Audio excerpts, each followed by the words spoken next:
America could a guy like me say, I'm a masterpiece in progress? I know I don't look much like a masterpiece. I look different. I look different from many of you. I'm good looking. People think you're handicapped because of the way you walk, talk, act, dress, or do things. Kids are great. When a little kid's going to stare at you, he's going to flat out stare at you.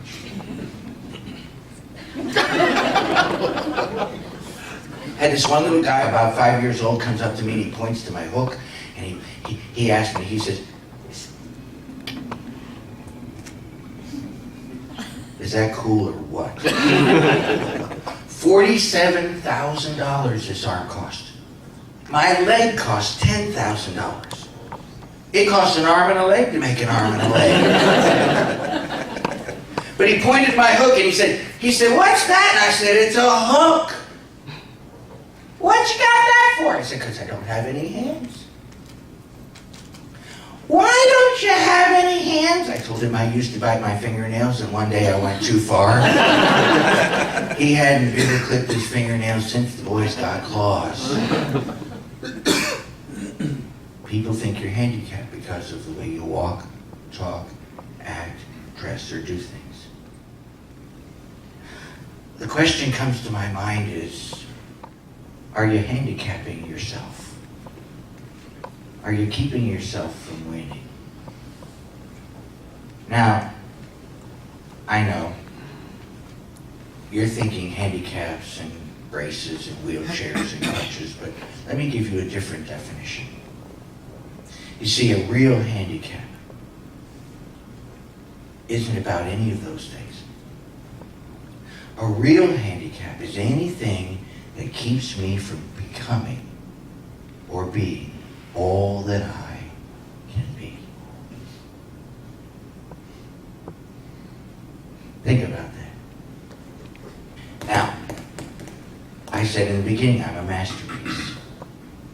I believe it because I understand. I know who I am, and I know what my gifts are. So let me start out by telling you a little story.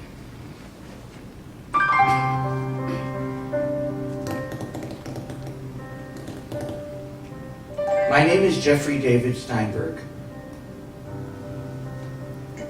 and I was that terrible thing that happened to Irving and Ruthie Steinberg 64 years ago. I was born with no arms, mangled, malformed legs. The doctors didn't think I would live. And my mom didn't know anything about my disability until I was almost 17 months old. Not long after that, I was placed into the care of Shriners Hospital for Crippled Children in Philadelphia. And there they operated on my legs to straighten them. And they discovered there was no joint in my right knee, this leg. So they fused the leg back together stiff. They cleaned away valuable growth tissue, and I'll always be 4 feet 6 inches tall. Michael Jordan, eat your heart out. I learned to do all kinds of things with my feet. I learned to write with my feet. You write with your feet? I used to suck my big toe. I even learned to feed myself with my feet. How about it, Keith? Can you feed yourself with your feet? No. No? No. Can you get your feet to your mouth? No. I was thinking about the flexibility, not that good. That's not what I was told. I was told you were pretty good at putting your feet in your mouth.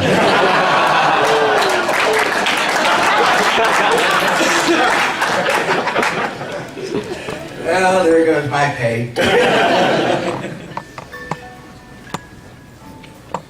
5.5 years in and out of Shriners Hospital, 25 to 35 plus operations. And then I was moved to a home for the kids with disabilities and old people in Allentown, Pennsylvania. Halloween Day, 1960. But while I was there, I learned a truth. I learned that I am made to be awesome and wonderful. You see, it has nothing to do with prosthetics or braces or wheels. All that I can be, I can be. Let's see, I'm a singer, I'm a speaker, I'm a humorist, I'm a narrator, I'm a recording artist, I'm a producer, I'm a husband, I'm a father, I'm a grandfather, I'm incredibly talented, very, very cute, and mostly humble.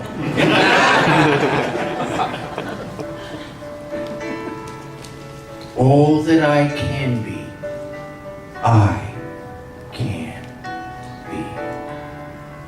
And when you know that, you've taken the first step to winning. Why? Why not just teach me better business principles? Why not just teach me deeper inroads into the business? Because if you don't like who you are, there is nobody who's going to want what you have to offer. If you don't believe it, you can't sell it. Because when you do business, the first thing you sell is you. That leads me to the second one. Now, once I know that it's a possibility, all that I can be, I must be.